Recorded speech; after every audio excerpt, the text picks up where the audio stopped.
up, get out and get moving. Here is what happened on the latest edition of Morning Glory. 50 Shades of Grey. Have you read that book? Have you? Really? You're disgusting. Honestly, how could you? You should be ashamed of yourself. It's absolutely ridiculously filthy. I haven't actually read it myself. I've only just read reports on it. But they're going to make a film about it now. 50 Shades of Grey producers, they're going to make two versions of the film so they can please both fans of the explicit book. That doesn't mean there's only two fans of the book. It means that both types of fans. And allow the movie to be shown in mainstream cinemas, because it's a bit of a dilemma, isn't it, really?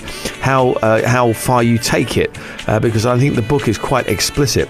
What we're kind of hearing from the fans is they want it dirty, says the producer. They want it close as possible to the book. And the producer Dana Brunetti has been listening to demands of the book's female followers on Twitter. After a fairly restrained take on the bondage bestseller for mainstream cinema audience, he reveals filmmakers are now planning to release a more explicit version soon afterwards. The sex scenes featuring bondage, spanking and sadomasochism were a big part of the appeal of the so-called mommy porn books by E.L. James.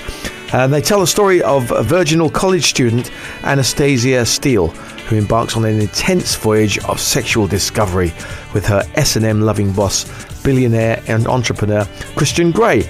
But they've created a minefield for filmmakers who risk either neglecting the racy book's fans by toning it down too much, or getting a rating that deems it off limits for mainstream cinemas. There you go. It's a bit of a dilemma for the producer, but if you bring two versions out, then you can be warned, can't you? This is explicit or it's not, and you can still get the idea of the film without seeing all of the porn stuff in it. I know which one I'll be wanting to watch.